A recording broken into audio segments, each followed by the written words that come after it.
ॐ सदाशिवसमारम्भां शङ्कराचार्यमध्यमाम् अस्मदाचार्यपर्यन्तां वन्दे गुरुपरम्पराम्. பாலும் தெளிதேனும் பாகும் பருப்பும் இவை நான்கும் கலந்துனக்கு நான் தருவேன்.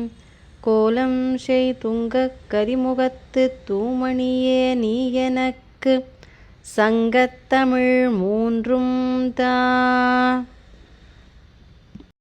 எல்லோருக்கும் வணக்கம். நம்முடைய ஸ்லோகங்களை அறிந்து கொள்ளலாம் என்ற வரிசையில் இன்று நாம் காணப்போகும் ஸ்லோகமானது நாம் எல்லோரும் மிகவும் அறிந்த ஒரு ஸ்லோகம்தான். எந்த ஒரு காரியத்தை தொடங்கும் முன் அந்த ஸ்லோகத்தை சொல்லும் பழக்கம் பலருக்கு இருக்கலாம். அப்படி இந்த ஸ்லோகம் நாம் எல்லோரும் அறிந்த ஒரு ஸ்லோகம்தான்.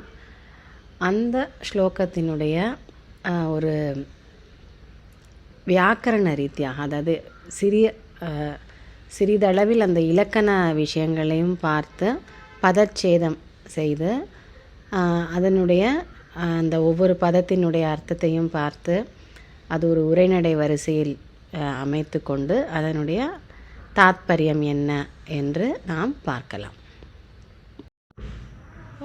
ஸோ இந்த வரிசையில் நாம் இன்று இந்த பதிவில் நாம் பார்க்கக்கூடிய ஸ்லோகமானது சுக்லாம் வரதரம் விஷ்ணு. இந்த ஸ்லோகம் நாம் எல்லோரும் அறிந்த ஒன்றே.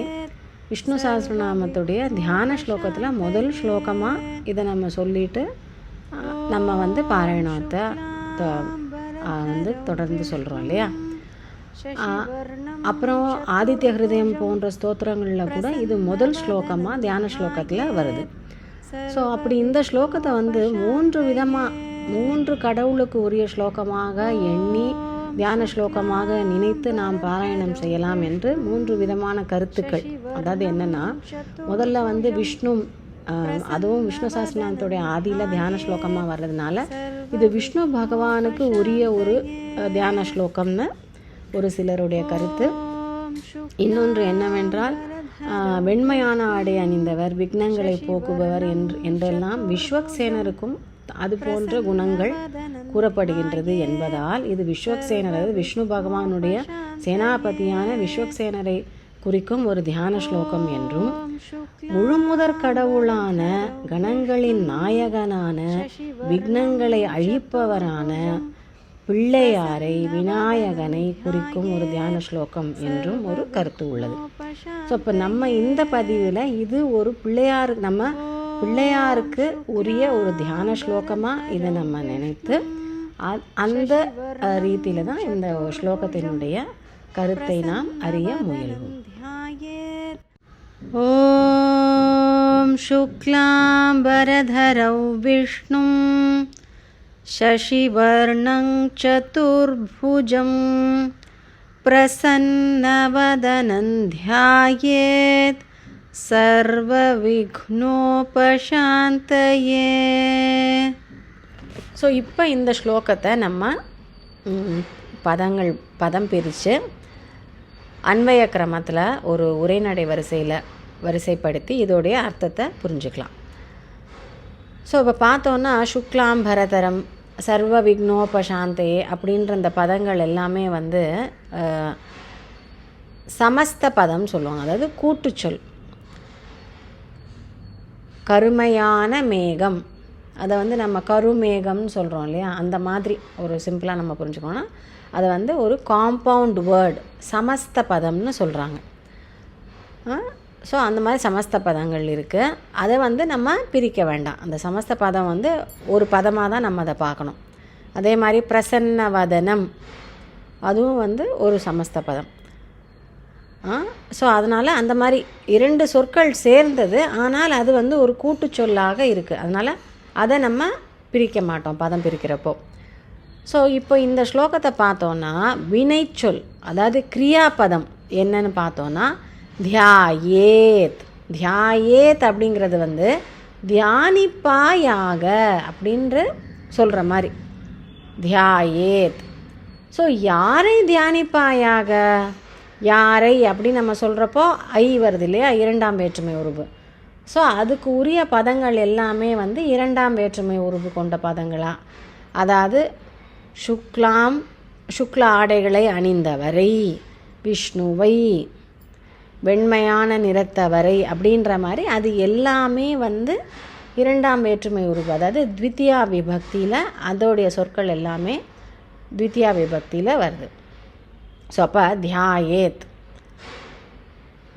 கம் தியாயேத், யாரை தியானிப்பாயாகன்னு பார்த்தோன்னா சுக்லாம்பரதரம் தியாயேத். சுக்லாம்பரதரம், சுக்லம் ச அசௌ அம்பரம், அதாவது வெண்மையானதுமானது, வெண்மையான அந்த ஆடை. ஸோ சுக்லம் ச அசௌ அம்பரம், ஸோ வெண்மையான ஆடை. அது சுக்லாம்பரம் வரும். அதை வந்து யார் தரிச்சிட்ருக்கா, தரிக்கிறதுனா யார் அதை போட்டுட்ருக்காங்க, ஹூஸ் வேரிங் தட் அப்படின்ற அர்த்தத்தில். ஸோ யார் வெண்மையான ஆடையை அணிந்திருக்கின்றாரோ அவரை, யஹா சுக்ல அம்பரம் தரதி சஹா, யார் வெண்மையான ஆடை அணிந்திருக்கின்றாரோ அவரை, தம், அவரை, தம் அப்படின்னு. ஸோ சுக்லாம்பரதரம், விஷ்ணும், விஷ்ணுவை, சசிவர்ணம், சசி, சுக்லம், ஸ்வேதா, இது எல்லாமே வந்து வெண்மை, பிரகாசமான அந்த வெண்மை நிறத்தை, தூய்மையான அந்த வெண்மை நிறத்தை குறிக்கும் சொற்கள். ஸோ அந்த சசினா நிலவு இல்லையா, சசி, அது நிலவு என்ன கலர் நம்ம இது பண்ணுறது வந்து வெண்மை. ஸோ சசி வர்ணம்,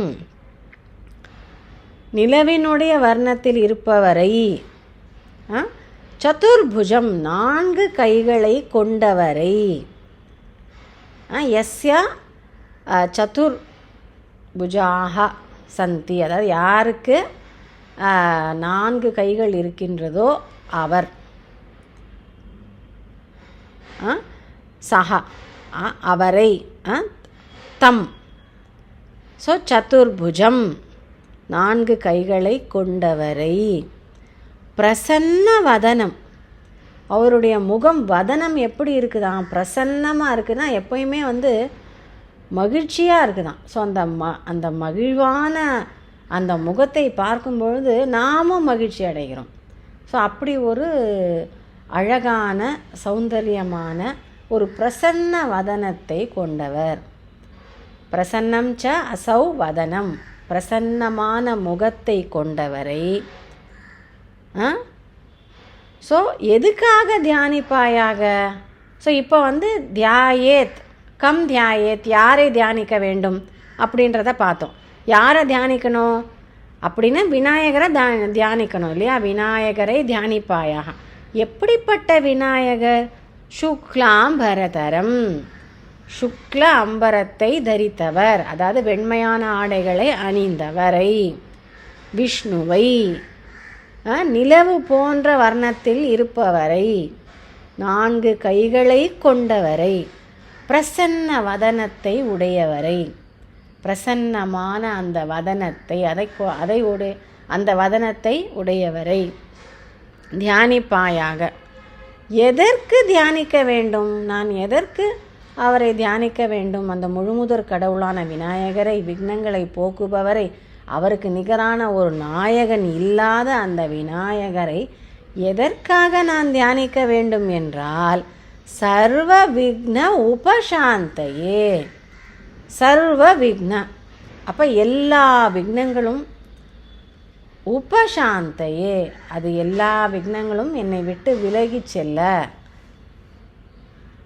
அந்த அந்த விக்னங்கள் இல்லாத ஒரு நிலையை நான் அடைய, நான் தொடங்கும் இந்த காரியம் விக்னங்கள் இல்லாமல் நிறைவடைய, சிறப்பான முறையில் அது நிறைவடைய நாம் அந்த முழுமுதற் கடவுளான விநாயகனை தியானிப்பாயாக, நீ தியானிப்பாயாக அப்படின்ற மாதிரி இந்த ஸ்லோகம் வந்து தியாயேத் அப்படின்றப்ப நம்ம சொல்கிறப்ப நம்ம தியானிக்கிறோம் அப்படின்ற மாதிரி நம்ம நினச்சி அதை வந்து சொல்கிறோம்.